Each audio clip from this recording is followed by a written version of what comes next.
Students ਆਪਾਂ first chapter ਦੀਆਂ ਪਹਿਲੀਆਂ ਦੋ ਐਕਸਰਸਾਈਜ਼ਸ ਕੰਪਲੀਟ ਕਰ ਚੁੱਕੇ ਹਾਂ। ਹੁਣ ਆਪਾਂ ਥਰਡ ਐਕਸਰਸਾਈਜ਼ ਕਰਨ ਦੀ ਬਜਾਏ ਪਹਿਲਾਂ ਫੋਰਥ ਐਕਸਰਸਾਈਜ਼ ਕਰਾਂਗੇ ਕਿਉਂਕਿ ਫੋਰਥ ਐਕਸਰਸਾਈਜ਼ ਸੈਕੰਡ ਐਕਸਰਸਾਈਜ਼ ਨਾਲ ਰਿਲੇਟਡ ਹੈ ਤਾਂ ਉਹ ਤੁਹਾਨੂੰ ਕਰਨੀ ਆਸਾਨ ਰਹੂਗੀ।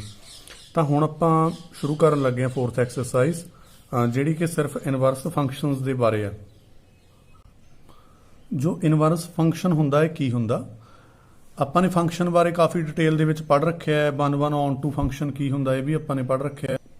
ਤਾਂ ਇਨਵਰਸ ਫੰਕਸ਼ਨ ਲਈ ਪਹਿਲਾਂ ਤੁਹਾਨੂੰ 1 ਤੇ ਔਨ ਟੂ ਕੀ ਹੁੰਦਾ ਤੇ ਕਿਵੇਂ ਚੈੱਕ ਕਰਨਾ ਇਹ ਚੀਜ਼ਾਂ ਆਉਣੀਆਂ ਚਾਹੀਦੀਆਂ ਨੇ।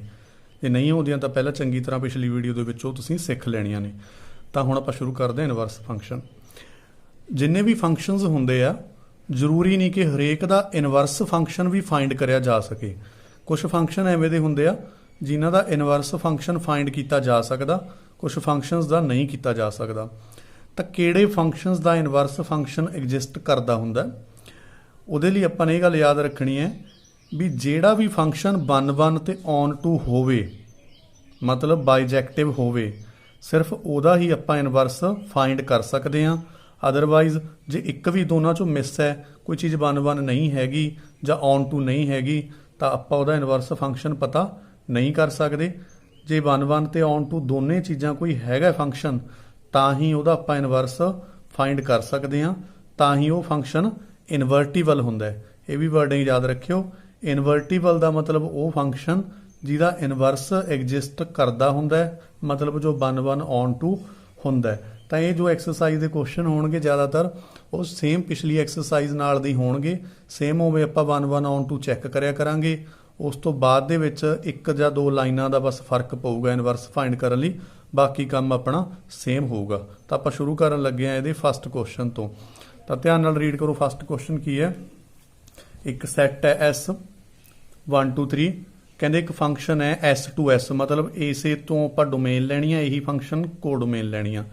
ਡਿਫਾਈਨਡ ਬਿਲੋ ਹੈਜ਼ ਇਨਵਰਸ, ਪਹਿਲਾਂ ਤਾਂ ਇਹ ਆਪਾਂ ਚੈੱਕ ਕਰਨਾ ਕਿ ਇਹਦਾ ਇਨਵਰਸ ਐਗਜ਼ਿਸਟ ਕਰਦਾ ਤੇ ਫਿਰ ਕਹਿੰਦੇ ਇਨਵਰਸ ਫਾਈਂਡ ਵੀ ਕਰੋ, F ਇਨਵਰਸ ਫਾਈਂਡ ਕਰੋ ਇਫ ਇਟ ਐਗਜ਼ਿਸਟਸ, ਜੇ ਐਗਜ਼ਿਸਟ ਕਰਦਾ ਤਾਂ ਫਾਈਂਡ ਵੀ ਕਰਨਾ।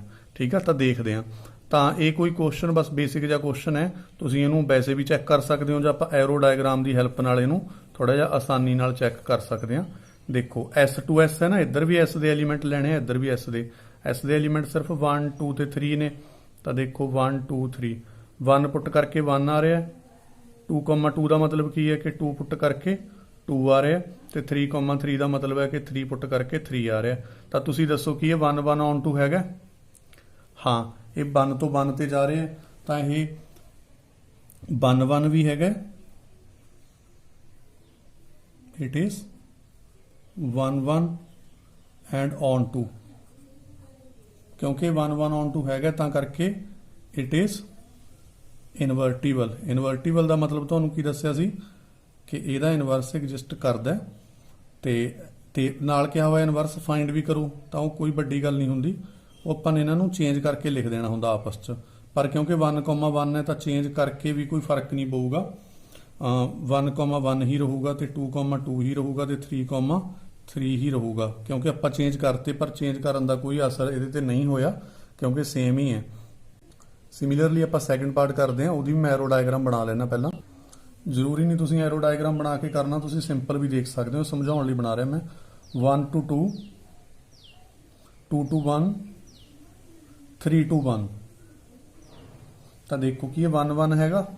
ਨਹੀਂ, ਦੋ ਵੈਲਿਊਜ਼ ਦੀ ਸੇਮ ਇਮੇਜ ਆ ਰਹੀ ਹੈ, ਤਾਂ ਇਹ 1 ਵੀ ਨਹੀਂ ਹੈਗਾ ਤੇ ਔਨ ਟੂ ਵੀ ਨਹੀਂ ਹੈਗਾ। ਜੇ ਇੱਕ ਵੀ ਚੀਜ਼ ਨਾ ਹੁੰਦੀ ਤਾਂ ਵੀ ਇਨਵਰਟੀਬਲ ਨਹੀਂ ਸੀਗਾ, ਤਾਂ ਆਪਾਂ ਕਹਿ ਦਾਂਗੇ ਇਟ ਇਜ਼ ਨੋਟ 1, ਇਹ 1 ਨਹੀਂ ਹੈਗਾ, ਸੋ ਨੋਟ ਇਨਵਰਟੀਬਲ। ਤਾਂ ਇਨਵਰਟੀਬਲ ਵੀ ਇਹ ਨਹੀਂ ਹੈਗਾ ਤੇ ਇਨਵਰਸ ਇਹਦਾ ਫਾਈਂਡ ਕਰਨ ਦਾ ਤਾਂ ਸਵਾਲ ਹੀ ਪੈਦਾ ਨਹੀਂ ਹੁੰਦਾ। ਤਾਂ ਇਹ ਫਸਟ ਕੁਐਸਚਨ ਆਪਣਾ ਹੋ ਗਿਆ।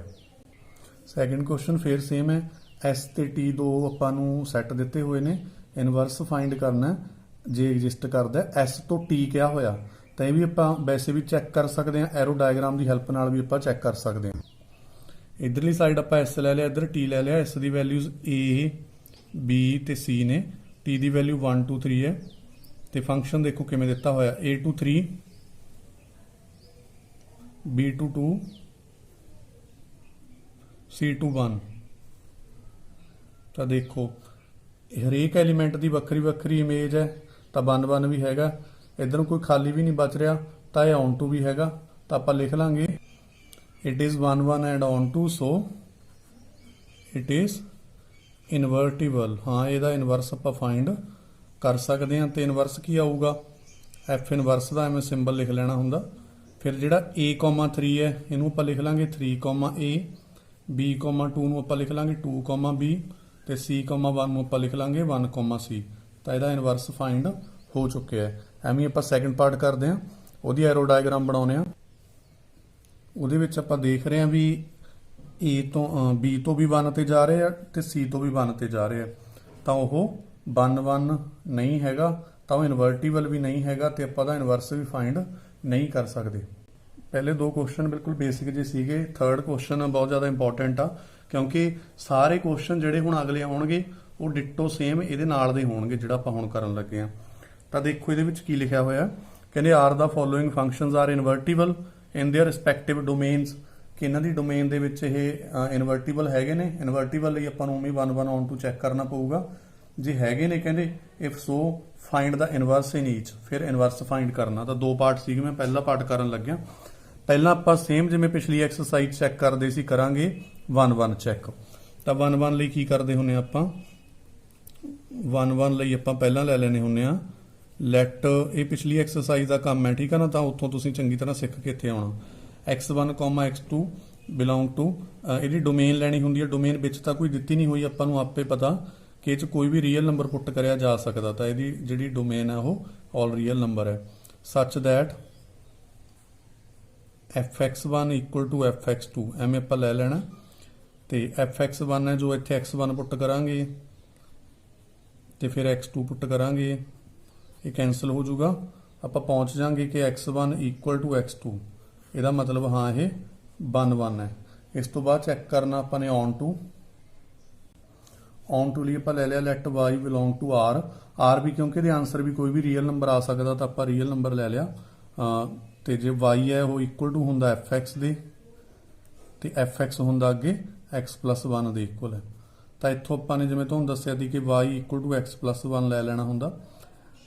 ਹੁਣ ਇਹ ਜਿਵੇਂ y ਦੀ ਵੈਲਿਊ ਪਈ ਹੈ, ਇਸੇ ਤਰੀਕੇ ਨਾਲ ਆਪਾਂ ਨੇ x ਦੀ ਵੈਲਿਊ ਕੱਢਣੀ ਹੁੰਦੀ ਹੈ ਇਨ ਟਰਮਸ ਆਫ y। ਤਾਂ y ਇੱਥੇ ਹੀ ਆ ਗਿਆ, +1 ਇੱਧਰ ਆ ਕੇ -1 ਹੋ ਜੂ, ਤਾਂ x ਦੀ ਵੈਲਿਊ ਆਪਾਂ ਨੂੰ ਪਤਾ ਚੱਲ ਗਈ। ਤਾਂ ਜੋ ਇਹ x ਦੀ ਵੈਲਿਊ ਆਈ ਹੈ ਇਹ ਵਾਪਸ ਆਪਾਂ ਨੇ ਪੁੱਟ ਕਰਨੀ ਹੁੰਦੀ ਆ ਫੰਕਸ਼ਨ ਦੇ ਵਿੱਚ। ਕਿਵੇਂ, ਦੇਖੋ ਜੋ ਫੰਕਸ਼ਨ ਸੀਗਾ fx, ਉਹਦੇ ਵਿੱਚ x ਦੀ ਜਗ੍ਹਾ ਤੇ ਇਹ ਸਾਰੀ ਵੈਲਿਊ ਆ ਜੋ y -1 ਉਹ ਪੁੱਟ ਕਰ ਦੇਣੀ ਹੈ। ਤੇ ਫੰਕਸ਼ਨ ਕੀ ਸੀਗਾ x plus 1, ਧਿਆਨ ਨਾਲ ਦੇਖੋ x ਦੀ ਜਗ੍ਹਾ ਤੇ ਸਾਰੀ ਵੈਲਿਊ ਪੁੱਟ ਕਰਨੀ ਆ। ਦੇਖੋ x plus 1 ਸੀਗਾ ਨਾ, ਤਾਂ x ਦੀ ਜਗ੍ਹਾ ਤੇ ਉਹ ਜੋ x ਦੀ ਜਗ੍ਹਾ ਤੇ ਜੋ ਵੈਲਿਊ ਆਈ ਪਈ x ਦੀ, ਇਹ y -1 ਇਹ ਪੁੱਟ ਕਰਨੀ ਆ। ਤਾਂ ਤੁਸੀਂ ਦੇਖੋਗੇ ਅਗਲੀ ਲਾਈਨ ਦੇ ਵਿੱਚ 1 ਤੇ -1 ਕੈਂਸਲ ਹੋ ਜਾਊਗਾ, ਤਾਂ y ਆ ਜਾਊਗਾ। ਇਹਦਾ ਮਤਲਬ ਹਾਂ ਇਹ on to ਹੈਗਾ। ਇਹ ਵੀ ਆਪਾਂ ਨੂੰ ਪਤਾ ਚੱਲ ਗਿਆ। ਇਹ ਪਹਿਲਾਂ ਆਪਾਂ ਪਿਛਲੀ ਐਕਸਰਸਾਈਜ਼ ਚੋਂ ਕੰਮ ਕਰਕੇ ਆਏ ਆ। ਹੁਣ ਬਸ ਇਹ ਇਨਵਰਟੀਬਲ ਆ ਗਿਆ, ਆਪਾਂ ਇੱਕ ਲਾਈਨ ਦੇ ਵਿੱਚ ਇਹਦਾ ਇਨਵਰਸ ਫਾਈਂਡ ਕਰਨਾ ਹੈ। So it is invertible. ਤਾਂ ਹੁਣ ਤੁਸੀਂ ਯਾਦ ਰੱਖਣਾ ਵੀ ਜੋ on to ਵਾਲੀ ਪਹਿਲੀ ਲਾਈਨ ਸੀ ਨਾ, ਇਹ ਪਿਕ ਕਰ ਲੈਣੀ ਹੈ y equal to fx। ਅਗਲੀ ਲਾਈਨ ਦੇ ਵਿੱਚ ਕੀ ਕਰਨਾ, ਜੋ f ਹੈ ਇਹਨੂੰ ਦੂਸਰੀ ਸਾਈਡ ਭੇਜ ਲੈਣਾ। f ਹੈ ਜੋ ਦੂਸਰੀ ਸਾਈਡ ਆ ਕੇ f ਇਨਵਰਸ ਬਣ ਜਾਂਦਾ ਹੁੰਦਾ। y ਉੱਥੇ ਐਜ਼ ਇਟ ਇਜ਼ ਪਿਆ, x ਵੀ ਇਕੱਲਾ ਰਹਿ ਗਿਆ ਕਿਉਂਕਿ f ਉਧਰ ਭੇਜਿਆ ਗਿਆ, ਠੀਕ ਆ ਨਾ। ਤਾਂ ਹੁਣ ਕੀ ਕਰਨਾ, ਇਸ ਤੋਂ ਅਗਲੀ ਲਾਈਨ ਦੇ ਵਿੱਚ ਆਪਾਂ ਨੇ f ਇਨਵਰਸ y ਹੈ ਜੋ ਉਹ ਐਜ਼ ਇਟ ਇਜ਼ ਰੱਖਣਾ, ਜੋ ਇੱਥੇ ਪਿਆ ਸੀ। x ਹੈ ਜੋ ਉਹਦੀ ਵੈਲਿਊ ਭਰ ਲੈਣੀ ਹੈ। x ਦੀ ਵੈਲਿਊ ਕੀ ਆਈ ਸੀ ਆਪਾਂ ਜੋ ਪਤਾ ਕਰੀ ਸੀ, y -1। ਤਾਂ ਇਹ f ਇਨਵਰਸ y ਪਤਾ ਲੱਗ ਗਿਆ। ਬਿਲਕੁਲ ਸੇਮ ਜਿਵੇਂ ਇੱਥੇ y ਹੈ, ਸਾਰੇ ਦੇ ਵਿੱਚ ਆਪਾਂ ਨੇ x ਪੁੱਟ ਕਰ ਦੇਣਾ, ਜਿੱਥੇ ਜਿੱਥੇ y ਸੀਗਾ y ਦੀ ਜਗ੍ਹਾ x, ਇੱਥੇ ਵੀ y ਦੀ ਜਗ੍ਹਾ x। ਬਸ ਇਹੀ ਆਪਣਾ ਇਨਵਰਸ ਫੰਕਸ਼ਨ ਹੈ। ਤਾਂ ਇਨਵਰਸ ਵਾਲਾ ਕੰਮ ਯਾਦ ਰੱਖ ਲਓ, ਆ 4 ਲਾਈਨਾਂ ਨੇ। ਪਹਿਲਾਂ ਤਾਂ y equal to fx ਲਿਖ ਲੈਣਾ, ਫਿਰ f ਇਧਰਲੀ ਸਾਈਡ ਭੇਜ ਕੇ f inverse y equal to x ਲਿਖ ਲੈਣਾ। ਦੂਜੀ ਲਾਈਨ, ਤੀਜੀ ਲਾਈਨ ਹੈਗੀ f ਇਨਵਰਸ y ਐਵੇਂ x ਦੀ ਵੈਲਿਊ ਪੁੱਟ ਕਰ ਦੇਣੀ ਹੈ। ਫਿਰ ਉਹ ਜੋ ਸਾਰਾ ਕੁਝ y ਚ ਉਵੇਂ ਆਪਾਂ x 'ਚ ਲਿਖ ਲੈਣਾ। ਤਾਂ ਇਹ ਤੁਸੀਂ ਇਨਵਰਸ ਫਾਈਂਡ ਕਰਨਾ ਸਿੱਖ ਚੁੱਕੇ ਹੋ। ਨੈਕਸਟ ਪਾਰਟ ਫਿਰ ਉਵੇਂ 1 1 on to ਚੈੱਕ ਕਰਾਂਗੇ, ਪਰ ਇਹਦੇ ਵਿੱਚ ਡੋਮੇਨ ਤੇ ਕੋਡੋਮੇਨ ਆਪਾਂ ਨੂੰ ਨਹੀਂ ਦਿੱਤੀ ਹੋਈ, ਤੇ ਉਹ ਰੀਅਲ ਨੰਬਰ ਵੀ ਨਹੀਂ ਹੈ, ਤਾਂ ਆਪਾਂ ਨੂੰ ਦੇਖਣਾ ਪਊ ਕੀ ਹੈ। ਤਾਂ ਪਹਿਲਾਂ 1 1 ਲਈ ਆਪਾਂ ਚੈੱਕ ਕਰਦੇ ਹਾਂ 1 1 ਲਈ ਕਿਵੇਂ ਲਵਾਂਗੇ light x1, x2 belong to ਇਹਦੀ ਜੋ ਡੋਮੇਨ ਹੈ। ਹੁਣ ਡੋਮੇਨ ਦਿੱਤੀ ਤਾਂ ਹੋਈ ਨਹੀਂ, ਤਾਂ ਆਪਾਂ ਜੋ ਡੋਮੇਨ ਨਾ ਦਿੱਤੀ ਹੋਵੇ ਤਾਂ ਕਿਵੇਂ ਦੇਖਣਾ ਹੁੰਦਾ, ਜੋ ਫਰੈਕਸ਼ਨ ਹੁੰਦੀ ਆ ਨਾ ਉਹਦੇ ਵਿੱਚ ਨੀਚੇ 0 ਨਹੀਂ ਬਣਨਾ ਚਾਹੀਦਾ ਹੁੰਦਾ। ਤਾਂ ਜੇ ਆਪਾਂ ਇਹਨੂੰ 0 ਪੁੱਟ ਕਰੀਏ ਮਤਲਬ ਡਿਨੋਮੀਨੇਟਰ ਨੂੰ, ਤਾਂ x ਦੀ ਵੈਲਿਊ ਆ ਗਈ -1, ਮਤਲਬ -1 ਆਪਾਂ ਇਹਦੇ ਵਿੱਚ ਪੁੱਟ ਨਹੀਂ ਕਰ ਸਕਦੇ, ਬਾਕੀ ਸਾਰੇ ਰੀਅਲ ਨੰਬਰ ਆਪਾਂ ਪੁੱਟ ਕਰ ਸਕਦੇ ਹਾਂ। ਤਾਂ ਇਹਦੀ ਡੋਮੇਨ ਆਪਾਂ ਕੁਝ ਇਸ ਤਰ੍ਹਾਂ ਲਿਖ ਸਕਦੇ ਹਾਂ ਕਿ ਰੀਅਲ ਨੰਬਰ ਦੇ ਵਿੱਚੋਂ ਸਿਰਫ ਇੱਕ ਨੰਬਰ ਛੱਡਣਾ ਪਊਗਾ -1, ਕਿਉਂਕਿ ਜੇ ਇੱਥੇ -1 ਭਰਦੇ ਆ ਤਾਂ -1 + 1 0 ਹੋ ਰਿਹਾ, ਡਿਨੋਮੀਨੇਟਰ ਦੇ ਵਿੱਚ 0 ਪੋਸੀਬਲ ਨਹੀਂ ਹੁੰਦਾ। ਤਾਂ ਆਪਾਂ ਇਸ ਤਰੀਕੇ ਨਾਲ ਡੋਮੇਨ ਕੱਢ ਲੈਣੀ ਹੈ। ਤਾਂ ਆਪਾਂ ਨੇ ਲਿਖ ਲਈ ਪਹਿਲੀ ਲਾਈਨ। ਹੁਣ ਅੱਗੇ ਤਾਂ ਸੇਮ ਕੰਮ ਹੈ ਕਿ ਸੱਚ ਦੈਟ fx1 = fx2, ਤੇ ਹੁਣ ਇੱਥੇ ਇੱਕ ਵਾਰ x1 ਭਰ ਦਾਂਗੇ, ਇੱਕ ਵਾਰ x2 ਭਰ ਦਾਂਗੇ, x1 - 1 x1 + 1 x2 - 1 x2 + 1। ਹੁਣ ਇਹਨਾਂ ਨੂੰ ਆਪਾਂ ਕ੍ਰਾਸ ਮਲਟੀਪਲਾਈ ਕਰ ਲਾਂਗੇ, x1 x2 x1 ਨੂੰ 1 ਨਾਲ ਕੀਤਾ x1 - x2 - 1 ਮਲਟੀਪਲਾਈ ਹੀ ਹੋ ਰਹੀ ਹੈ ਬਸ, x1 x2 - x1 + x2 - 1। ਤਾਂ ਤੁਸੀਂ ਦੇਖੋਗੇ ਇਹ ਦੋਨੇ ਕੈਂਸਲ ਹੋ ਗਏ, -1 ਅਤੇ -1 ਵੀ ਕੈਂਸਲ ਹੋ ਗਏ। x1 ਇੱਧਰ ਮਾਈਨਸ ਦਾ, ਉਹ ਇੱਧਰ ਆ ਕੇ ਪਲੱਸ ਦਾ ਹੋ ਜਾਊਗਾ, 2x1 ਆ ਜੂ, ਐਵੇਂ ਇੱਧਰ 2x2 ਆ ਜੂ, ਇਹ ਕੈਂਸਲ ਹੋ ਜਾਣਗੇ। x1 = x2 ਆ ਗਿਆ, ਇਹਦਾ ਮਤਲਬ ਹਾਂ ਇਹ 1 1 ਹੈ। ਇਸ ਤੋਂ ਬਾਅਦ ਆਪਾਂ on to ਚੈੱਕ ਕਰਦੇ ਹਾਂ। on to ਲਈ ਆਪਾਂ ਲੈਣੇ ਹੁੰਦੇ ਹਾਂ let y belong to ਜੋ ਇਹਦੀ ਕੋਡੋਮੇਨ ਹੈ। ਹੁਣ ਕੋਡੋਮੇਨ ਤਾਂ ਆਪਾਂ ਨੂੰ ਪਤਾ ਨਹੀਂ ਕੀ ਹੈ, ਤਾਂ 2 ਮਿੰਟ ਲਈ ਆਪਾਂ ਇੱਥੇ ਖਾਲੀ ਜਗ੍ਹਾ ਹੀ ਛੱਡ ਲਾਂਗੇ, ਬਾਅਦ 'ਚ ਇੱਥੇ ਆਪਾਂ ਜੋ ਕੋਡੋਮੇਨ ਆਊਗੀ ਨਾ ਉਹ ਇੱਥੇ ਆਪਾਂ ਲਿਖਣੀ ਹੁੰਦੀ ਹੈ। ਤਾਂ let y belong to ਇੱਥੇ ਆਪਾਂ ਖਾਲੀ ਛੱਡ ਲਿਆ। ਤਾਂ y ਹੈ ਜੋ fx ਦੇ ਇਕੁਅਲ ਲੈਣਾ ਹੁੰਦਾ, ਤੇ fx ਜੋ ਹੈਗਾ ਉਹ ਜੋ ਕੁਐਸਚਨ ਦੇ ਵਿੱਚ ਦਿੱਤਾ ਹੋਇਆ ਕਿ x - 1/x + 1। ਤਾਂ ਹੁਣ ਆਪਾਂ ਪਹਿਲਾਂ ਵਾਂਗੂ y ਦੀ ਵੈਲਿਊ ਜਿਵੇਂ ਦਿੱਤੀ ਪਈ ਹੈ x ਦੀ ਟਰਮ ਦੇ ਵਿੱਚ, ਇਹਨੂੰ ਰੀਅਰੇਂਜ ਕਰਕੇ ਆਪਾਂ x ਦੀ ਵੈਲਿਊ ਕੱਢਣੀ ਆ y ਦੀ ਟਰਮ ਦੇ ਵਿੱਚ। ਕਿਵੇਂ ਕੱਢਾਂਗੇ, x × y xy, y × 1 y x - 1। ਹੁਣ ਜਿਹੜੀਆਂ ਟਰਮਸ ਦੇ ਵਿੱਚ x ਹੈ ਉਹ ਇੱਕ ਸਾਈਡ ਤੇ ਲੈ ਆਉਂਦੇ ਆ, ਤੇ ਜਿਨ੍ਹਾਂ ਦੇ ਵਿੱਚ ਨਹੀਂ ਹੈਗਾ ਉਹ ਉੱਧਰ ਆਪਾਂ ਰੱਖ ਲੈਂਦੇ ਆ। ਤਾਂ ਇੱਥੋਂ x ਕਾਮਨ ਕੱਢ ਲਓ, ਵਿੱਚ ਰਹਿ ਜਾਊਗਾ y - 1। ਤਾਂ ਇੱਥੋਂ x ਦੀ ਵੈਲਿਊ ਆ ਜੋ ਆਪਾਂ ਨੇ ਐਵੇਂ ਫਾਈਂਡ ਕਰ ਲਈ। ਤਾਂ ਥੋੜਾ ਜਿਹਾ ਹੋਰ ਸੌਖੀ x ਦੀ ਵੈਲਿਊ ਪਤਾ ਕਰ ਲੈਂਦੇ ਆ। x ਆ ਗਿਆ ਜੋ, ਉਹ ਇੱਥੋਂ ਮਾਈਨਸ ਕਾਮਨ ਕੱਢੀਏ ਤਾਂ ਵਿੱਚ 1 + y ਰਹਿ ਜਾਊਗਾ, ਤੇ ਉਹ ਮਾਈਨਸ ਨੀਚੇ ਵਾਲੇ ਮਾਈਨਸ ਨੂੰ ਕਾਮਨ ਕੱਢ ਕੇ ਕੈਂਸਲ ਹੋ ਕੇ x ਦੀ ਵੈਲਿਊ ਇਹ ਆ ਜਾਊਗੀ, ਹਨਾ। ਹੁਣ x ਦੀ ਵੈਲਿਊ ਫਾਈਂਡ ਹੋ ਗਈ। ਹੁਣ ਆਪਾਂ ਇਹਨੂੰ ਵਿੱਚ ਭਰ ਕੇ ਫੰਕਸ਼ਨ ਦੇ y ਦੇ ਇਕੁਅਲ ਆਉਣਾ ਚਾਹੀਦਾ। ਜੋ ਆਪਾਂ ਇਹ ਖਾਲੀ ਜਗ੍ਹਾ ਛੱਡੀ ਹੈ ਹਨਾ ਕੋਡੋਮੇਨ ਲਈ, ਉਹਦੀ ਕੋਡੋਮੇਨ ਦੀ ਵੈਲਿਊ ਆਪਾਂ ਇੱਥੋਂ ਫਾਈਂਡ ਕਰ ਲੈਣੇ ਨੂੰ, ਜੋ x ਦੀ ਵੈਲਿਊ ਆਈ ਆ। ਤੁਸੀਂ ਇਹ ਦੱਸੋ ਵੀ ਇੱਥੇ ਕੀ ਪੁੱਟ ਕਰਕੇ ਡਿਨੋਮੀਨੇਟਰ 0 ਆਊਗਾ। ਵੈਸੇ ਵੀ ਪਤਾ ਲੱਗ ਰਿਹਾ ਜੇ y ਨੂੰ 1 ਪੁੱਟ ਕਰ ਦਈਏ, 1 - 1 0 ਆ ਰਿਹਾ, ਤਾਂ 1 ਤੇ ਇਹ ਚੀਜ਼ ਅਨਡਿਫਾਈਂਡ ਹੈ। ਤਾਂ ਇੱਥੇ ਆਪਾਂ ਲਿਖਾਂਗੇ ਰੀਅਲ -1, ਮਤਲਬ ਸਿਰਫ 1 ਨੂੰ ਛੱਡ ਕੇ ਸਾਰੇ ਰੀਅਲ ਨੰਬਰ ਇਹਦੀ ਕੋਡੋਮੇਨ ਹੋ ਸਕਦੇ ਨੇ। ਤਾਂ ਇਹਦੀ ਹੈਲਪ ਨਾਲ ਆਪਾਂ ਨੇ ਇਹ ਫਾਈਂਡ ਕਰਨਾ ਹੁੰਦਾ, ਬਾਅਦ 'ਚ ਇੱਥੇ ਪੁੱਟ ਕਰ ਦੇਣਾ ਹੁੰਦਾ। ਤਾਂ ਅੱਗੇ ਵਧਦੇ ਹਾਂ।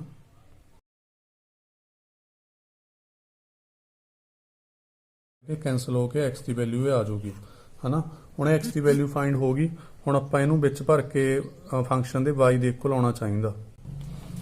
ਜੋ ਆਪਣਾ ਇਹ ਫੰਕਸ਼ਨ ਹੈ ਤੇ ਜੋ x ਦੀ ਵੈਲਿਊ ਆਈ ਉਹ ਮੈਨੇ ਨੈਕਸਟ ਪੇਜ ਤੇ ਲਿਖ ਲਈ। ਤਾਂ ਹੁਣ ਆਪਾਂ ਨੇ ਕੀ ਕਰਨਾ ਹੁੰਦਾ, f(x) ਹੈ ਜੋ, ਉਸ ਦੇ ਵਿੱਚ f ਦੀ ਜੋ x ਦੀ ਵੈਲਿਊ ਆ ਉਹ ਸਾਰੀ ਇੱਥੇ 1 + y 1 - y ਪੁੱਟ ਕਰ ਲੈਣੀ ਹੁੰਦੀ ਆ। ਇਹ ਸਾਰੀ ਜੋ ਵੈਲਿਊ ਆ ਇਹ ਆਪਾਂ ਨੇ ਇੱਥੇ x ਦੀ ਜਗ੍ਹਾ ਤੇ ਦੋਨੇ ਜਗ੍ਹਾ ਤੇ ਪੁੱਟ ਕਰਨੀ ਹੁੰਦੀ ਹੈ। ਤਾਂ x = ਜੋ ਦਿੱਤਾ ਹੋਇਆ, ਆਪਾਂ ਇੱਥੇ 1 ਮਿੰਟ ਲਈ ਜਗ੍ਹਾ ਛੱਡ ਲੈਂਦੇ ਆ, x - 1 x + 1। ਤਾਂ ਜੋ x ਦੀ ਵੈਲਿਊ ਹੈ ਸਾਰੀ ਆਪਾਂ ਜੋ ਹੈਗੀ ਹੈ 1 + y 1 - y, ਐਵੇਂ x ਦੀ ਜਗ੍ਹਾ ਤੇ 1 + y 1 - y ਆਪਾਂ ਪੁੱਟ ਕਰ ਲਿਆ, ਠੀਕ ਹੈ। ਤਾਂ ਇਹ ਪਿਛਲੀ ਐਕਸਰਸਾਈਜ਼ ਦੇ ਵਿੱਚ ਜੋ ਹਜੇ ਆਪਾਂ ਕਰਾਂਗੇ 3rd ਐਕਸਰਸਾਈਜ਼, ਉਹ 'ਚ ਵੀ ਇਹ ਚੀਜ਼ਾਂ ਸਿੱਖਾਂਗੇ ਵੈਸੇ ਦੁਬਾਰਾ। ਤਾਂ ਹੁਣ ਇਹਨੂੰ ਥੋੜਾ ਸੋਲਵ ਕਰਦੇ ਹਾਂ। ਇਹ ਸਾਰਾ ਕੁਝ ਕੈਂਸਲ ਹੋ ਕੇ y ਦੇ ਇਕੁਅਲ ਆਉਣਾ ਚਾਹੀਦਾ, ਉਹ ਦੇਖਦੇ ਹਾਂ ਕਿਵੇਂ ਆਊ। ਤਾਂ ਇੱਥੇ 1 - y ਆਪਾਂ ਲੈ ਲਿਆ LCM, 1 + y as it is. ਇਹ ਜੋ -1 ਹੈ ਇੱਥੇ ਮਲਟੀਪਲਾਈ ਹੋਇਆ -1, ਐਲਸੀਐਮ ਲੈਤਾ, ਹੋਰ ਕੁਛ ਨਹੀਂ, ਐਵੇਂ ਨੀਚੇ 1 - y। तो जो 1 ਨਾਲ ਮਲਟੀਪਲਾਈ ਕਰਾਂਗੇ ਉੱਥੇ 1 ਮਾਈਨਸ y ਆ ਜਾਊਗਾ। ਇਹ ਦੋਨੇ ਕੈਂਸਲ ਹੋ ਗਏ ਤੇ ਤੁਸੀਂ ਦੇਖ ਸਕਦੇ ਹੋ ਕਿ 1 ਤੇ -1 ਵੀ ਕੈਂਸਲ ਹੋ ਗਏ, y ਤੇ y 2y ਆ ਜਾਊਗਾ ਤੇ ਐਵੇਂ ਹੀ ਇੱਧਰ y ਤੇ -y ਕੈਂਸਲ ਹੋ ਕੇ 2 ਆ ਜਾਊਗਾ। 2 ਨਾਲ 2 ਕੱਟ ਕੇ ਇਹ y ਆ ਗਿਆ। ਤਾਂ ਇਹ ਹਾਂ ਇਹ ਇਨਵਰਟੀਬਲ ਹੈ। ਤਾਂ ਹੁਣ ਇੱਕ ਜਿਵੇਂ ਤੁਹਾਨੂੰ ਪਤਾ ਵੀ ਥੋੜਾ ਜਿਹਾ ਕੰਮ ਰਹਿ ਗਿਆ ਇਨਵਰਸ ਫਾਈਂਡ ਕਰਨ ਦਾ, ਤੇ ਜੋ ਹੈਗਾ ਸੀਗਾ y = fx ਸੀਗਾ, ਆਪਾਂ ਨੇ ਔਨ ਟੂ ਦੇ ਵਿੱਚੋਂ ਲੈਟ ਕੀਤਾ ਸੀ। f ਦੂਸਰੀ ਸਾਈਡ ਜਾ ਕੇ f ਇਨਵਰਸ ਹੋ ਜਾਊਗਾ ਤੇ x ਜੋ ਇੱਥੇ ਰਹਿ ਜਾਊਗਾ। ਤੇ ਹੁਣ ਜੋ f ਇਨਵਰਸ y ਹੈ, x ਹੈ ਜੋ ਉਹਦੀ ਵੈਲਿਊ ਕੀ ਸੀ, x ਦੀ ਵੈਲਿਊ ਇਹ ਸਾਰੀ ਪਈ ਹੈ, ਉਹ ਆਪਾਂ ਲਿਖ ਲੈਣੀ ਆ। ਤਾਂ ਇੱਕ ਤਰ੍ਹਾਂ f ਇਨਵਰਸ y ਫਾਈਂਡ ਹੋ ਗਿਆ। ਹੁਣ ਜੇ f ਇਨਵਰਸ x ਫਾਈਂਡ ਕਰਨਾ ਆਪਾਂ ਨੇ ਤਾਂ ਉਹ ਸਿਰਫ ਜਿੱਥੇ ਜਿੱਥੇ y ਆ ਉੱਥੇ ਉੱਥੇ ਆਪਾਂ x ਪੁੱਟ ਕਰ ਦੇਣਾ। ਤਾਂ ਮੈਂ ਦੁਬਾਰਾ ਦੱਸ ਦਿੰਦਾ, 4 ਲਾਈਨਾਂ ਯਾਦ ਰੱਖਣੀਆਂ ਨੇ। ਔਨ ਟੂ ਦੇ ਵਿੱਚੋਂ ਲੈਤਾ, ਫਿਰ f ਦੂਸਰੇ ਪਾਸੇ ਭੇਜਤਾ, ਫਿਰ ਇੱਥੇ x ਦੀ ਵੈਲਿਊ ਭਰ ਦੇਣੀ ਹੈ, ਫਿਰ ਸਾਰਿਆਂ ਨੂੰ x 'ਚ ਚੇਂਜ ਕਰ ਦੇਣਾ। ਇਹੀ ਆਪਣਾ f ਇਨਵਰਸ ਹੈ। ਤਾਂ ਇਹ ਮੈਂ ਤੇਜ਼ ਕੈਲਕੂਲੇਸ਼ਨਸ ਤਾਂ ਕੀਤੀਆਂ ਨੇ ਕਿਉਂਕਿ ਪਿਛਲੀ ਐਕਸਰਸਾਈਜ਼ ਦੇ ਵਿੱਚ ਆਪਾਂ ਇਹ ਚੀਜ਼ਾਂ ਸਿੱਖ ਚੁੱਕੇ ਹਾਂ। ਅਗਲਾ ਕੁਐਸਚਨ ਕਰਦੇ ਹਾਂ। ਨੈਕਸਟ ਕੁਐਸਚਨ ਵੀ ਬਿਲਕੁਲ ਸੇਮ ਹੈ। ਇਹਦੇ ਵਿੱਚ ਕਿਹਾ ਹੋਇਆ ਜੋ ਫੰਕਸ਼ਨ ਹੈ ਉਹ ਨੈਚੁਰਲ ਟੂ ਬਾਈ ਹੈ, ਮਤਲਬ ਜੋ ਡੋਮੇਨ ਹੈ ਉਹ ਨੈਚੁਰਲ ਨੰਬਰ ਹੈ ਤੇ ਬਾਈ ਹੈ। ਬਾਈ ਕੀ ਹੈ ਉਹ ਅੱਗੇ ਦਿੱਤਾ ਹੋਊਗਾ। ਇੱਕ ਫੰਕਸ਼ਨ ਹੈ ਜਿਹੜਾ ਕਿ ਇਹ ਹੈ ਤੇ y ਦੀ ਵੈਲਿਊ ਕਹਿੰਦੇ ਕੋਈ ਵੀ ਨੰਬਰ ਆ ਸਕਦਾ ਜਦੋਂ x ਨੂੰ ਆਪਾਂ ਨੈਚੁਰਲ ਨੰਬਰ ਭਰਦੇ ਹਾਂ। ਮਤਲਬ ਬਾਲਾ ਕੋਈ ਸੋਚਣ ਦੀ ਲੋੜ ਨਹੀਂ, ਸਿਰਫ ਇਹ ਨੈਚੁਰਲ ਨੰਬਰ ਹੈ, ਇਹ y ਹੈ। ਤਾਂ ਸ਼ੋ ਕਰੋ ਇਹ ਇਨਵਰਟੀਬਲ ਹੈ ਤੇ ਇਨਵਰਸ ਫਾਈਂਡ ਕਰਨਾ। ਤਾਂ ਬਿਲਕੁਲ ਸੇਮ ਪਹਿਲਾਂ ਵਾਂਗੂ ਕਰਨਾ। ਤਾਂ ਥੋੜਾ ਜਿਹਾ ਮੈਂ ਕਰਕੇ ਤੁਹਾਨੂੰ ਦਿਖਾ ਦਿੰਦਾ। ਤਾਂ ਦੇਖੋ ਮੈਂ ਇਹਨੂੰ ਤੁਹਾਡੇ ਸਾਹਮਣੇ ਸੋਲਵ ਕਰਨ ਦੀ ਲੋੜ ਨਹੀਂ ਸਮਝੀ, ਤੁਸੀਂ ਆਪੇ ਦੇਖ ਸਕਦੇ ਹੋ ਵੀ ਉਵੇਂ x1 x2 ਲੈ ਲਿਆ ਆਪਾਂ ਨੇ, ਕਟਾ ਲਿਆ x1 = x2 1 1 ਆ ਗਿਆ, ਉਵੇਂ y ਇਕੁਅਲ ਲੈ ਕੇ x ਦੀ ਵੈਲਿਊ ਕੱਢ ਲਈ। ਹੁਣ ਬਸ ਕੀ ਕਰਨਾ ਆਪਾਂ ਨੇ, fx ਹੈ ਜੋ ਇਹਦੀ x ਦੀ ਵੈਲਿਊ ਭਰ ਲੈਣੀ ਹੈ ਜੋ ਹੈਗੀ ਹੈ y - 3y4 ਤੇ ਇਹਨੂੰ ਆਪਾਂ ਫੰਕਸ਼ਨ ਦੇ ਵਿੱਚ ਪੁੱਟ ਕਰਾਂਗੇ ਜਦੋਂ 4 x ਦੀ ਜਗ੍ਹਾ ਤੇ y - 3y4 ਤੇ ਜੋ x ਦੀ ਅੱਗੇ ਵੈਲਿਊ ਆ ਉਹ ਪੁੱਟ ਕਰਤੀ +3। ਤਾਂ ਕੁਛ ਨਹੀਂ, ਫੰਕਸ਼ਨ ਦੇ ਵਿੱਚ ਵੈਲਿਊ ਪੁੱਟ ਕਰੀਏ y - 3 + 3 ਤਾਂ ਇਹ ਕੈਂਸਲ ਹੋ ਕੇ ਸਿਰਫ y ਆ ਗਿਆ। ਤਾਂ ਇਹਦਾ ਮਤਲਬ ਹਾਂ ਇਹ 1 1 ਵੀ ਆ ਗਿਆ, ਔਨ ਟੂ ਵੀ ਆ ਗਿਆ। ਇਨਵਰਸ ਫਾਈਂਡ ਕਰਨਾ ਤਾਂ ਇਨਵਰਸ ਲਈ ਉਹੀ 4 ਲਾਈਨਾਂ ਯਾਦ ਰੱਖਣੀਆਂ ਨੇ ਕਿ y = fx, f inverse y = x, f inverse y ਹੈ ਜੋ x ਦੀ ਵੈਲਿਊ ਭਰਦੇ ਆ ਉਹ ਕਿੰਨੀ ਹੈ, x ਦੀ ਵੈਲਿਊ y - 3y4। ਉਵੇਂ ਆਪਾਂ f ਇਨਵਰਸ x ਫਾਈਂਡ ਕਰ ਸਕਦੇ ਹਾਂ ਕਿ ਸਾਰੇ ਕਿਤੇ ਜਿੱਥੇ ਜਿੱਥੇ y ਹੈ ਉੱਥੇ ਆਪਾਂ x ਦੀ ਵੈਲਿਊ ਭਰ ਸਕਦੇ ਹਾਂ। ਤਾਂ ਇਹ ਕੁਐਸਚਨ ਵੀ ਤੁਹਾਡਾ ਕੰਪਲੀਟ ਹੈ। ਦੇਖੋ ਜੋ ਨੈਕਸਟ ਕੁਐਸਚਨ ਨੇ 5th 6th 7th 8th 9th ਉਹ ਬਿਲਕੁਲ ਪਹਿਲਾਂ ਵਾਲਿਆਂ ਵਾਂਗੂ ਬਿਲਕੁਲ ਸੇਮ ਨੇ। ਤਾਂ ਇਹ ਮੈਂ ਸੋਲਵ ਨਹੀਂ ਕਰ ਰਿਹਾ, ਇਹ ਮੈਂ ਤੁਹਾਡੇ ਲਈ ਛੱਡ ਰਿਹਾ। ਇੱਕ ਵਾਰ ਮੈਂ ਤੁਹਾਨੂੰ ਹਿੰਟ ਦੇ ਦੇਣਾ, ਦੇਖੋ ਉਮੀ 1 1 ਔਨ ਟੂ ਚੈੱਕ ਕਰਕੇ ਸਾਰਿਆਂ ਦੇ ਵਿੱਚ ਉਦੋਂ ਬਾਅਦ ਇਨਵਰਸ ਚੈੱਕ ਕਰਨਾ। ਦੇਖੋ ਇਹ ਬਿਲਕੁਲ ਸੇਮ ਕੁਐਸਚਨ ਨੇ। ਵੱਧ ਤੋਂ ਵੱਧ ਤੁਹਾਨੂੰ ਇਹਦੇ ਵਿੱਚ ਪ੍ਰੋਬਲਮ ਵੈਸੇ ਇਹ 'ਚ ਵੀ ਨਹੀਂ ਹੋਣੀ ਚਾਹੀਦੀ। ਇਹ 'ਚ ਵੀ ਇਹ ਦੇਖਣਾ ਵੀ ਇਹ ਕੀ ਇਹ 'ਚ ਡੋਮੇਨ ਤੇ ਰੇਂਜ ਦੀ ਥੋੜੀ ਜਿਹੀ ਪ੍ਰੋਬਲਮ ਆ ਸਕਦੀ ਆ, ਉਹ ਤੁਸੀਂ ਦੇਖ ਲੈਣੀ ਆ ਕਿ ਜੋ ਡੋਮੇਨ ਹੈ ਉਹ ਮਤਲਬ ਇੱਥੋਂ 0 ਦੇ ਇਕੁਅਲ ਲੈ ਕੇ ਇਹਨੂੰ ਤੁਸੀਂ ਰੱਖ ਲੈਣੀ ਹੈ ਤੇ ਰੇਂਜ ਹੈ ਜਿਹੜੀ ਉਹ ਅੱਗੇ ਜਾ ਕੇ ਫਾਈਂਡ ਕਰਨੀ ਹੈ। ਬਾਕੀ ਜੋ ਕੁਐਸਚਨ ਨੇ ਬਿਲਕੁਲ ਸੇਮ ਨੇ। ਇਹ ਤੁਸੀਂ 5 ਕੁਐਸਚਨ ਨੇ ਜਿਹੜੇ ਤੁਹਾਡੇ ਲਈ ਨੇ, ਤੁਸੀਂ ਕਰਨੇ ਨੇ। ਪਰ ਜੇ ਕਿਸੇ ਨੂੰ ਫੇਰ ਵੀ ਪ੍ਰੋਬਲਮ ਆਉਂਦੀ ਹੈ ਕਿਸੇ ਕੁਐਸਚਨ, ਤੁਸੀਂ ਕਮੈਂਟ ਸੈਕਸ਼ਨ ਦੇ ਵਿੱਚ ਕਮੈਂਟ ਕਰ ਦੇਣਾ ਤਾਂ ਮੈਂ ਉਹ ਸੋਲਵ ਕਰ ਦੂੰਗਾ। ਤਾਂ ਨੈਕਸਟ ਕੁਐਸਚਨ ਕਰਦੇ ਹਾਂ। ਅੱਜ ਦਾ ਲਾਸਟ ਕੁਐਸਚਨ ਕਰਨ ਲੱਗਿਆ, ਬਿਲਕੁਲ ਬੇਸਿਕ ਕੁਐਸਚਨ ਹੈ ਇਹ। ਫੰਕਸ਼ਨ ਹੈ ਜੋ ਉਹਦੀ ਡੋਮੇਨ ਹੈਗੀ ਹੈ 1 2 3 ਤੇ ਜੋ ਕੋਡ ਡੋਮੇਨ ਹੈ ਉਹ ਹੈਗੀ ਹੈ ABC। ਤਾਂ ਜੋ 1 ਪੁੱਟ ਕਰਕੇ ਕਹਿੰਦੇ A ਆਉਂਦਾ, 2 ਪੁੱਟ ਕਰਕੇ ਫੰਕਸ਼ਨ ਦੇ ਵਿੱਚ B ਆਉਂਦਾ ਤੇ 3 ਪੁੱਟ ਕਰਕੇ C ਆਉਂਦਾ ਹੈ। ਇਨਵਰਸ ਫਾਈਂਡ ਕਰੋ f ਇਨਵਰਸ ਤੇ ਸ਼ੋ ਕਰੋ ਜੋ ਇਨਵਰਸ ਦਾ ਇਨਵਰਸ ਹੈ ਉਹ f ਦੇ ਇਕੁਅਲ ਹੈ। ਤਾਂ ਸ਼ੁਰੂ ਕਰਨ ਲੱਗੇ ਆਪਾਂ। ਪਹਿਲਾਂ ਇਹ ਇਨਵਰਸ ਫੰਕਸ਼ਨ ਇਹਦੇ ਲਈ ਆਪਾਂ ਨੂੰ ਚੈੱਕ ਕਰਨਾ ਪਊਗਾ ਕਿ ਇਹ 1 1 ਔਨ ਟੂ ਹੈਗਾ।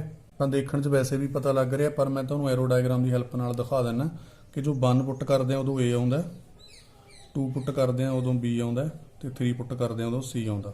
ਤਾਂ ਤੁਸੀਂ ਦੇਖ ਸਕਦੇ ਹੋ ਕਿ ਇੱਥੇ ਹਰੇਕ ਡੋਮੇਨ ਦੇ ਐਲੀਮੈਂਟ ਲਈ ਇੱਕ ਡਿਫਰੈਂਟ ਇਮੇਜ ਹੈ ਜੋ ਆ ਰਹੀ ਹੈ। ਤਾਂ ਇਹ 1 1 ਵੀ ਹੈਗਾ ਤੇ ਇਹ ਔਨ ਟੂ ਵੀ ਹੈਗਾ। ਤਾਂ ਇਹ ਇਨਵਰਟੀਬਲ ਹੈਗਾ। ਤਾਂ ਜੋ f ਇਨਵਰਸ ਹੈ ਉਹ ਆਪਾਂ ਫਾਈਂਡ ਕਰਦੇ ਹਾਂ। ਹੁਣ ਜੋ f ਇਨਵਰਸ ਹੈ ਉਹ ਬਿਲਕੁਲ ਉਲਟਾ ਹੁੰਦਾ f ਦਾ। ਪਹਿਲਾਂ ਆਪਾਂ ਇੱਕ ਵਾਰ f ਲਿਖ ਲੈਂਦੇ ਹਾਂ। f ਸੀ ਜੋ ਇਹ ਸੀ ਕਿ 1 ਪੁੱਟ ਕਰਕੇ A ਆਉਂਦਾ ਨਾ, ਤਾਂ ਇਹ ਮੈਂ f ਲਿਖ ਰਿਹਾ ਨਾ ਕਿ f ਇਨਵਰਸ। 1 ਪੁੱਟ ਕਰਕੇ A ਆਉਂਦਾ ਤਾਂ 1, A, 2 ਪੁੱਟ ਕਰਕੇ B ਆਉਂਦਾ ਤਾਂ 2, B, 3 ਪੁੱਟ ਕਰਕੇ C ਆਉਂਦਾ ਤਾਂ 3, C। ਇਹ ਆਪਾਂ ਆਪਾਂ ਲਿਖਿਆ f ਨੂੰ ਸਿਰਫ। ਹੁਣ ਆਪਾਂ f ਇਨਵਰਸ ਫਾਈਂਡ ਕਰਦੇ ਹਾਂ। f ਇਨਵਰਸ ਦੇ ਵਿੱਚ ਕੀ ਹੁੰਦਾ ਹੈ क्योंकि 1 1 ऑन 2 हैगा ਤਾਂ ਕਰਕੇ ਐਫ ਇਨਵਰਸ ਐਗਜ਼ਿਸਟ ਕਰੂਗਾ। ਬਸ ਇਹਨੂੰ ਉਲਟਾ ਕਰਕੇ ਲਿਖ ਲੈਣਾ ਆਪਾਂ ਨੇ b 2 3 c ਨੂੰ c 3 ਤਾਂ ਇਹ ਆਪਾਂ ਐਫ ਇਨਵਰਸ ਫਾਈਂਡ ਕਰ ਚੁੱਕੇ ਹਾਂ। ਹੁਣ ਐਫ ਇਨਵਰਸ ਹੈ ਜੋ ਉਹ ਵੀ 1 1 ਔਨ 2 ਹੈਗਾ ਤਾਂ ਦੁਬਾਰਾ ਆਪਾਂ ਇਨਵਰਸ ਦਾ ਇਨਵਰਸ ਫਾਈਂਡ ਕਰਨ ਲੱਗੇ ਹਾਂ। ਇਨਵਰਸ ਦਾ ਇਨਵਰਸ ਹੈ ਜੋ ਫਾਈਂਡ ਕਰਾਂਗੇ। ਫਿਰ ਦੁਬਾਰਾ a 1 ਹੈ ਜੋ 1 a ਆਜੂ, b 2 ਆ ਜੋ 2 b ਆਜੂ ਤੇ c 3 ਆ ਜੋ ਉਹ c 3 ਆ ਉਹ 3 c ਆਜੂ। ਤਾਂ ਤੁਸੀਂ ਦੇਖ ਸਕਦੇ ਹੋ ਜੋ ਐਫ ਇਨਵਰਸ ਦਾ ਇਨਵਰਸ ਹੈ ਉਹ ਬਿਲਕੁਲ ਤੁਸੀਂ ਦੇਖ ਰਹੇ ਹੋ ਕਿ ਇਹਦੇ ਨਾਲ ਸੇਮ ਆ ਗਿਆ। ਦੇਖੋ ਉਹ 'ਚ ਵੀ ਤਾਂ 1 a ਸੀਗਾ, 2 b ਹੈ, 3 c ਦੋਨਾਂ 'ਚ ਸੇਮ ਹੈ। ਤਾਂ ਇਨਵਰਸ ਦਾ ਇਨਵਰਸ ਵੀ ਐਫ ਦੇ ਇਕੁਅਲ ਆ ਗਿਆ, ਇਹ ਜੋ ਕਿ ਹਮੇਸ਼ਾ ਹੁੰਦਾ ਹੀ ਹੈ ਵੈਸੇ। ਤਾਂ ਇਹ ਵੀ ਆਪਾਂ ਪ੍ਰੂਵ ਕਰਤਾ। ਤਾਂ ਇਹ ਬੇਸਿਕ ਜਿਹਾ ਕੁਐਸਚਨ ਸੀਗਾ। ਤਾਂ ਇਹ ਐਕਸਰਸਾਈਜ਼ ਆਪਣੀ ਕੰਪਲੀਟ ਹੋ ਚੁੱਕੀ ਹੈ। ਸਾਰੇ ਇੰਪੋਰਟੈਂਟ ਕੁਐਸਚਨ ਸੀਗੇ ਜੋ ਲਗਭਗ ਸਾਰੇ ਕੁਐਸਚਨ ਆਪਾਂ ਕਰ ਲਏ। ਤਾਂ ਉਹ ਜੋ 5 ਕੁਐਸਚਨ ਨੇ ਉਹ ਤੁਸੀਂ ਜ਼ਰੂਰ ਕਰ ਲੈਣੇ ਟਰਾਈ, ਕਿਉਂਕਿ ਫਾਈਨਲ ਪੇਪਰ ਦੇ ਵਿੱਚ ਤੁਹਾਨੂੰ ਇਹਨਾਂ 'ਚੋਂ ਇੱਕ ਨਾ ਇੱਕ ਕੁਐਸਚਨ ਜ਼ਰੂਰ ਦੇਖਣ ਨੂੰ ਮਿਲੂਗਾ। ਤਾਂ ਇੱਕ ਐਕਸਰਸਾਈਜ਼ ਜੋ 3rd ਐਕਸਰਸਾਈਜ਼ ਹੈ ਚੈਪਟਰ ਦੀ ਬਾਕੀ ਹੈ, ਉਹ ਆਪਾਂ ਅਗਲੀ ਵੀਡੀਓ 'ਚ ਕੰਪਲੀਟ ਕਰਾਂਗੇ। ਤਾਂ ਬਸ ਇਹੀ ਗੱਲ ਕਰਨੀ ਸੀ। Thank you.